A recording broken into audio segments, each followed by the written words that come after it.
हाँ, तो critical angle हम लोगों ने देख चुके हैं, क्रिटिकल एंगल क्या होता है।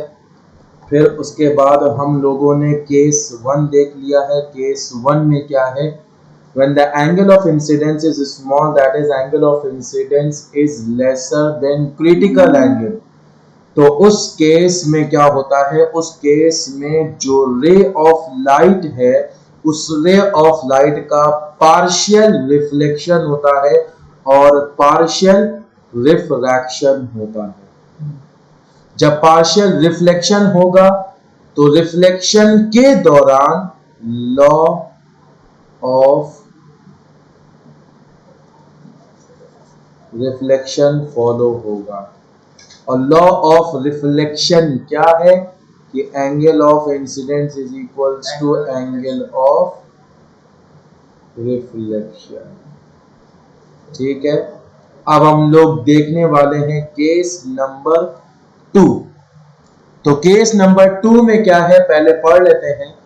When the angle of incidence is equal to the critical angle, जब angle of incidence critical angle के इक्वल होगा तो क्या होगा, तो क्या होगा, लाइन मर्ज हो जाएगी। तो देखो, जब angle of incidence critical angle के इक्वल होगा तो angle of refraction, angle of refraction क्या हो जाएगा, 90 डिग्री हो जाएगा। जो हम लोगों ने क्रिटिकल एंगल को पढ़ने के दौरान जो हम लोगों ने देखा था, यहां पर एंगल ऑफ इंसिडेंस हम लोगों ने क्रिटिकल एंगल के इक्वल लिख दिया। ये कुछ नहीं है बल्कि ये आपका केस नंबर 2 ही है कि when angle of incidence is equal to the critical angle, then the angle of refraction is equal to 90 degree.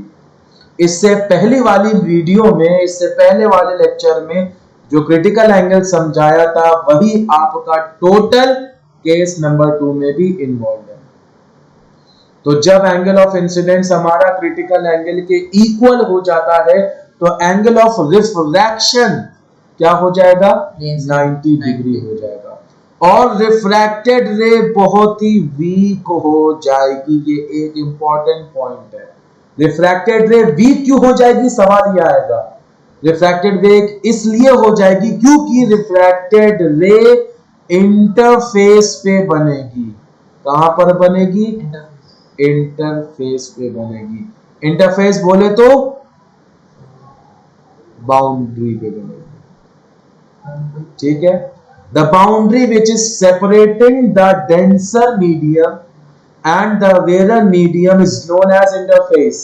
और इसी इंटरफेस पे रिफ्रैक्टेड रे बनेगी और इसी वजह से रिफ्रैक्टेड रे क्या होगी, बहुत ही कमजोर होगी, वीक होगी। तो ये हो गया आपका केस नंबर 2। अब चलते हैं केस नंबर 3 की तरफ। केस नंबर 3 में हम लोगों ने क्या लेना है, when angle of incidence is greater than critical angle। जब हमारा angle of incidence critical angle से बड़ा होगा तो क्या होगा।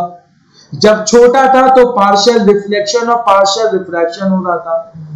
जब बराबर था तो क्या हो रहा था, एंगल ऑफ रिफ्रैक्शन 90 डिग्री हो रहा था और रिफ्रैक्टेड रे वीक हो रही थी। जब बड़ा होगा तो क्या होगा, तो भैया सिर्फ और सिर्फ रिफ्रैक्शन ही हो, नहीं, सिर्फ और सिर्फ रिफ्लेक्शन होगा। सिर्फ और सिर्फ क्या होगा, रिफ्लेक्शन होगा और कोई भी रिफ्रैक्शन नहीं होगा। इसको लिख लेते हैं केस नंबर 3। तो केस नंबर 3 पे सबसे पहले हम नॉर्मल बना रहे हैं, जो मेरा बनाने का बिल्कुल गलत तरीका है। सबसे पहले इंटरफेस बनाना है, इंटरफेस के बाद इंसिडेंट रे को प्लॉट करना है, इंसिडेंट रे को बनाना है। फिर उसके बाद जो पॉइंट मिलेगा इंटरफेस पे, उस पॉइंट पे नॉर्मल प्लॉट करना है। क्योंकि हम लोग क्रिटिकल एंगल के साथ डील कर रहे हैं तो इंसिडेंट रे को हम लोग डेंसर मीडियम में लेंगे। ठीक है, और रिफ्रैक्टेड रे हमारी रेयर मीडियम में होगी। इंसिडेंट रे, तो ये क्या हो जाएगा एंगल आई, यानी कि angle of incident, angle of incident, incidence या इंसिडेंट। ठीक, फिर उसके बाद हमने केस नंबर 3 में क्या लिया है, if angle of incidence is greater than critical angle. ये क्या है, कैपिटल सी क्या है भैया, क्रिटिकल एंगल। जब क्रिटिकल एंगल से बड़ा एंगल ऑफ इंसिडेंस होगा तो क्या होगा, तो सिर्फ और सिर्फ क्या होगा, रिफ्लेक्शन होगा। और जब भी रिफ्लेक्शन होता है तो रिफ्लेक्शन लॉ ऑफ रिफ्लेक्शन को फॉलो करें। ठीक है, यानी कि एंगल ऑफ इंसिडेंट जो होगा वो किसके बराबर होगा, angle of reflection. Angle of reflection किसके बराबर होगा, एंगल ऑफ इंसिडेंस के बराबर होगा। तो इस केस में नो रिफ्रैक्शन, क्या रिफ्रैक्शन नहीं होगा। जब रिफ्रैक्शन नहीं होगा तो नो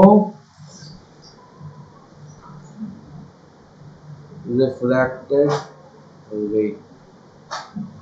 रिफ्रैक्शन जब नहीं हो रहा तो रिफ्रैक्टेड रे कहां से बनेगी, रिफ्रैक्शन होने पर ही तो रिफ्रैक्टेड रे बनती है। ठीक है, समझ में आ गया। हाँ बोलो रिफ्रैक्शन होने पे भैया, रिफ्रैक्शन हुआ तभी तो रिफ्रैक्टेड रे होगी। रिफ्रैक्शन का मतलब क्या होता है, रिफ्रैक्शन का मतलब होता है कोई भी रे ऑफ लाइट चल रही है और चलने के दौरान उसने अपने पाथ को, डायरेक्शन को चेंज कर दिया। ये जो चेंज करना हुआ इसी को क्या बोलते हैं, रिफ्रैक्शन बोलते हैं। चेंज होने के बाद जो रे बनी उसको बोलते हैं रिफ्रैक्टेड रे। चेंज होने से पहले जो रे है उसको क्या बोलते हैं, इंसिडेंट रे बोलते हैं। चेंज हुई, रिफ्रैक्शन हुआ, फिर क्या बन गई, इंसिडेंट रे किसमें कन्वर्ट हो गई, रिफ्रैक्टेड रे में कन्वर्ट हो गई। ठीक है, समझ में आ गया। अच्छा, इन सब केस में इंसिडेंट रे का क्या मतलब है, इंसिडेंट रे, हाँ बिल्कुल सही, काफी दिमागी हो। हाँ, रिलेशनशिप क्रिटिकल एंगल हम लोगों ने देख लिया इससे पहले वाले लेक्चर में। अब देखने जा रहे हैं relationship between critical angle and refractive index. Critical angle और रिफ्रैक्टिव इंडेक्स के बीच में रिलेशन क्या होता है ये हम लोग देखने जा रहे हैं। ठीक है, जब कभी भी क्रिटिकल एंगल का नाम आएगा, किसका नाम आएगा, क्रिटिकल एंगल का नाम आएगा तो सबसे पहले काम क्या करना है, सबसे पहले काम करना यह है कि एंगल ऑफ इंसिडेंस और इंसिडेंट रे को डेंसर मीडियम में लेना है। इसमें डेंसर मीडियम, और रेयर मीडियम में क्या होगी, हमारी रिफ्रैक्टेड रे होगी। यानी कि हमारी रे कहां से कहां जाएगी, डेंसर से रेयर में जाएगी। जब कभी भी क्रिटिकल एंगल का नाम आया, कभी भी क्रिटिकल एंगल का नाम आया तो सबसे पहली चीज क्या, रे, जो हमारी रे ऑफ लाइट है वो ट्रेवल कर रही है डेंसर मीडियम से रेयर मीडियम में ट्रेवल कर रही है। ठीक है, सबसे पहली चीज। अब यहाँ पर हम लोग रिलेशनशिप देख रहे हैं किसके बीच में, कैपिटल सी यानी कि क्रिटिकल एंगल और किसके बीच में, म्यू, म्यू यानी कि रिफ्रैक्टिव इंडेक्स के बीच में। तो हम लोगों ने क्या ले लिया, क्रिटिकल एंगल लेना है। क्रिटिकल एंगल क्या होता है, वो एंगल ऑफ इंसिडेंस जिस पर एंगल ऑफ रिफ्रैक्शन की वैल्यू 90 डिग्री। बिल्कुल सही, बिल्कुल शाबाश। तो हम लोग एक इंसिडेंट रे को प्लॉट करने जा रहे हैं येलो कलर से। ये हमने एक इंसिडेंट रे को प्लॉट करी और इसके साथ साथ ये भी शो करना है कि जो आपने एंगल ऑफ इंसिडेंट लिया है वो क्या लिया है, वो कैपिटल सी लिया है। कैपिटल सी यानी कि angle of incidence critical angle है, क्योंकि हम लोग क्रिटिकल एंगल के बारे में बता रहे हैं। क्रिटिकल एंगल और रिफ्रैक्टिव इंडेक्स के बीच में रिलेशन निकाल रहे हैं। तो ये हमें क्या डिनोट करना है, कैपिटल सी। फिर उसके बाद जो हम लोग रिफ्रैक्टेड रे बनाएंगे वो कितने डिग्री पे बनाएंगे? 90 डिग्री पे। तो रिफ्रैक्टेड रे को हम ब्लैक कलर से डिनोट कर रहे हैं। ये हमारी क्या हो गई? ये हमारी ब्लैक कलर वाली रिफ्रैक्टेड रे हो गई। ठीक है,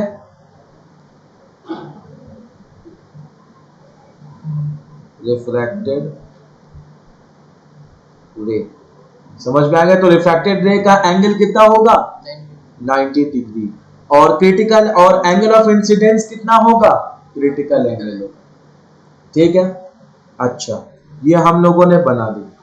तो अब ये डेंसर मीडियम में हम लोगों ने सपोज दैट हमने डेंसर मीडियम को ग्लास माना है और रेयर मीडियम को क्या माना है?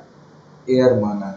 ये हम लोग खुद से ही अजम्पशन ले करके चलेंगे, अज्यूम करके चलेंगे कि डेंसर मीडियम क्या है? ग्लास है। और रेयर मीडियम क्या है? एयर। तो हमारी incident ray from glass to air जा रही होगी। समझ में आ गया? तो refractive index of air with respect to denser medium क्या होगा? इसको लिखेंगे कैसे? पहले इसको लिखना सीखो। Refracted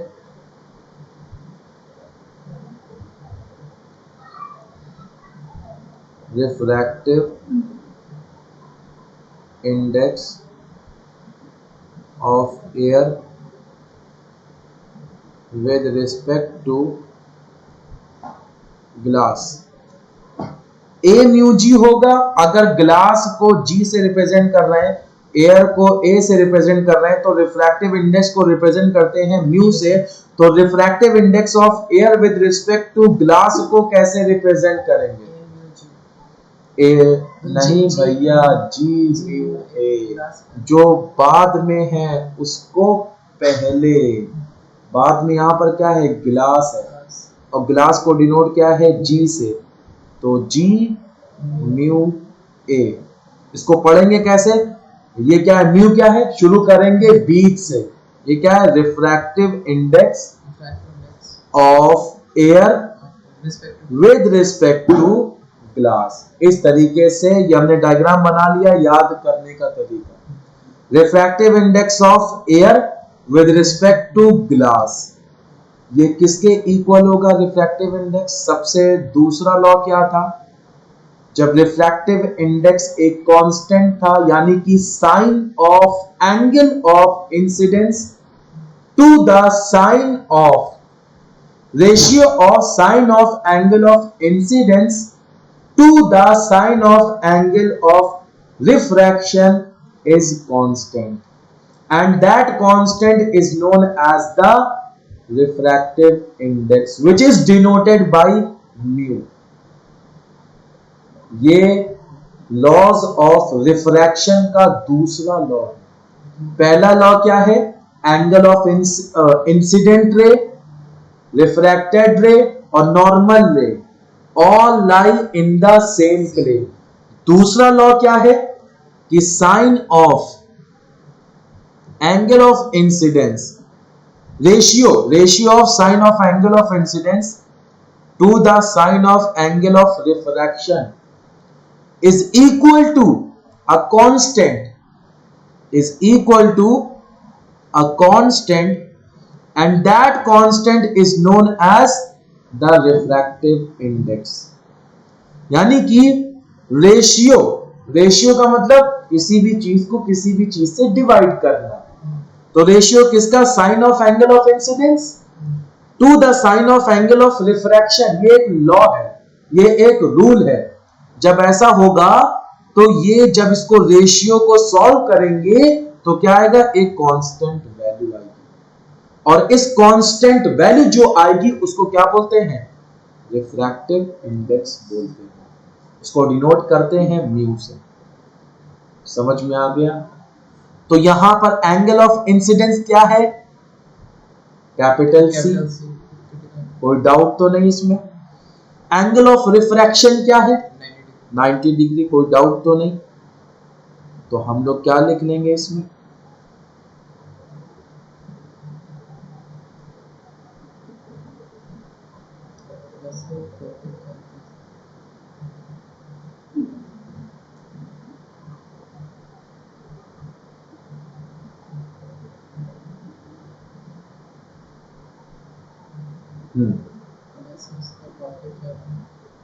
relationship between the critical angle and the refractive index. तो यहां पर एंगल ऑफ इंसिडेंस क्या है लिख ले रहे हैं। तो G mu A is equals to sine of angle C upon sine 90। G और sine 90 की और sine 90 की वैल्यू क्या होती है? sine 90 की वैल्यू होती है 1। इसकी वैल्यू क्या रख देंगे? 1 रख देंगे। तो क्या आ जाएगा? साइन C अपॉन 1 आ जाएगा।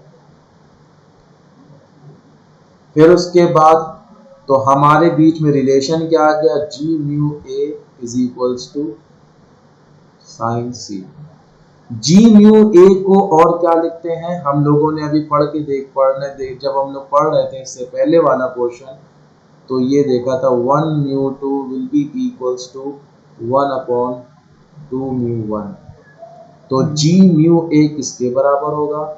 1 upon A mu G is equals to sine C।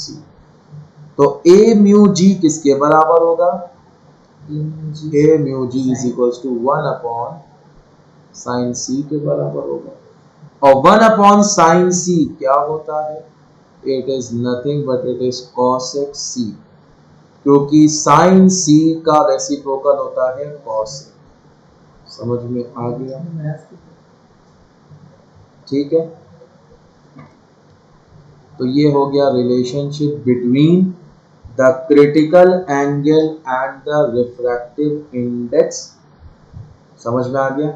ठीक है, ये आपको याद करना है बहुत अच्छे से, बहुत कायदे से।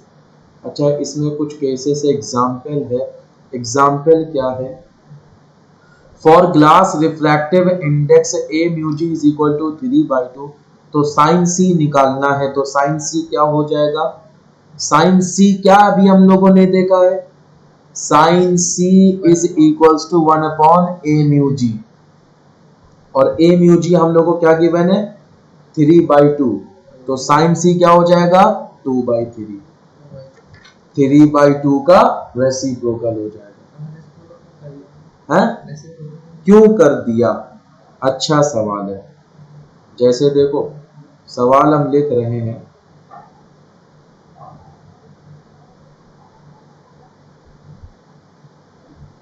सवाल देखना, बहुत अच्छे सवाल देखना, कि हम लोगों को रिफ्रैक्टिव इंडेक्स गिवन है। क्या गिवन है?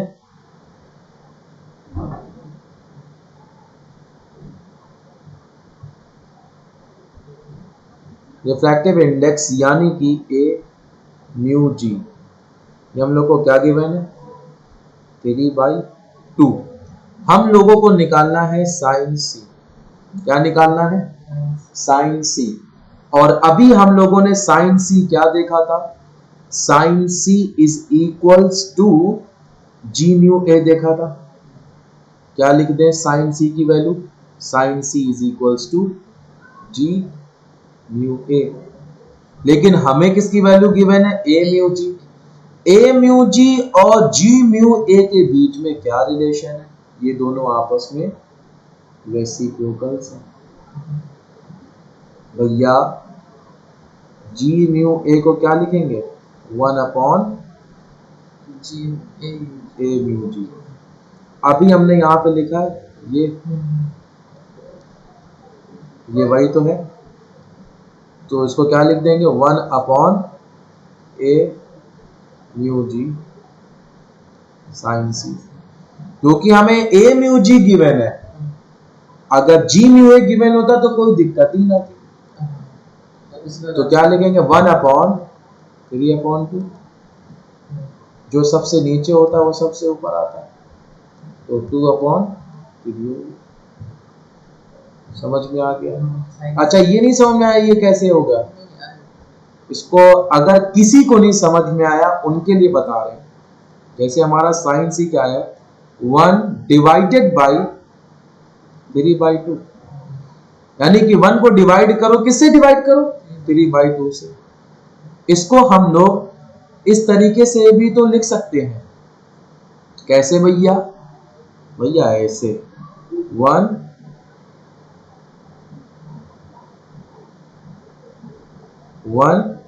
डिवाइडेड बाय 3/2 लिख सकते हैं। ठीक, ये डिवाइड का साइन मल्टीप्लाई में बदल जाएगा जब इसका रेसिप्रोकल लेंगे। ये कक्षा चौथे का रूल है। ठीक, तो क्या हो जाएगा? 2/3, यानी कि साइन सी की वैल्यू क्या आ गई? 2/3 आ गई। अब कोई दिक्कत नहीं होनी चाहिए, उम्मीद है। ठीक, अब दूसरा क्या है? दूसरा सवाल भी आपके सामने हम पेश कर रहे हैं कि हम लोग को फॉर वाटर, ये गिलास के लिए था। अब वाटर के लिए हम लोगों को क्या दिया? Refractive index A mu W दिया है। ये आपको बताना है कैसे करेंगे। 4/3 दिया है। हम लोगों को साइन सी की वैल्यू निकालनी है। क्या निकालनी है? साइन सी की वैल्यू निकालनी है। तो बताओ क्या होगा? अभी तक तो हम लोग गिलास की बात कर रहे थे, अब वाटर का आ गया है। यानी कि इसको जरा पढ़ो। इसको कैसे पढ़ेंगे? A म्यू W को कैसे पढ़ेंगे? A एयर है और W वाटर है। वो refractive index of water respect to air. और इसके और साइन के बीच, साइन सी के बीच में रिलेशन क्या है? Sine C is equals to A mu W होगा या sine C is equals to 1/A mu W? अभी हम लोगों ने क्या देखा? Sine C is equals to 1/A mu W। बिल्कुल सही बताया तुमने। Sine C is equals to 1/A mu W। समझ में आया? ये हमारे पास है। तो क्या हो जाएगी वैल्यू? 4/3। इसको फिर वैसे ही लिखेंगे, 1 डिवाइडेड बाई 4/3 क्या आ जाएगा? 1 इंटू 3/4, ये आ जाएगा 3/4। तो साइन सी की वैल्यू क्या आ गई? 3/4 वैल्यू आ गई। ठीक है, और इसके सवाल या आगे चलो? ठीक है, आगे में क्या है? Factors affecting the critical angle बहुत इंपॉर्टेंट है। कौन कौन से फैक्टर्स हैं जो कि क्रिटिकल एंगल के ऊपर इफेक्ट डालते हैं? तो सबसे पहला क्या है? कलर। दूसरा क्या है? टेम्परेचर। तो कलर और टेम्परेचर क्रिटिकल एंगल के ऊपर इफेक्ट डालेंगे। अब ये किस तरीके से इफेक्ट डालेंगे, ये नेक्स्ट लेक्चर में हम लोग देखेंगे।